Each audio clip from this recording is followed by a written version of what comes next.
अच्छा शौकीन हजरात, एक दंगल का ऐलान सुन सो। इसे महीने 11वें की 6 तरीक बामकाम चाजियां वाला मोड़ जिंदे विच वड्डी कुश्ती मटर पलवान मोची बा मुकाबला हिदायतुल्ला पलवान मुरगाबियां आला सियालकोट आला। जिथा के मटर पलवान मोची इलाके च पहली दफ़ा आंदा पे। तले शेर जार उर्फ शेरी पलवान बा मुकाबला फयाज पलवान सोलन चैंपियन बिंडू बल्कि रोस्ता में ज़िला बकर।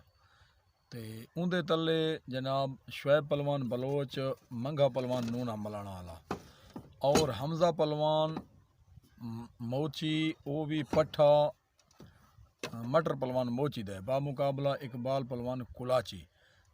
संगत दंगल टाइम नाल शुरू थी सी ते टाइम ते आने वाला होगा ठेकेदार सफ़ीर पलवान बलोच उर्फ गूंगा और बिरदर सिगलैन पलवान अवान उर्फ मोटरसाइकिल वाला मिस्त्री। क्या बात है, टाइम दे आमने संगत।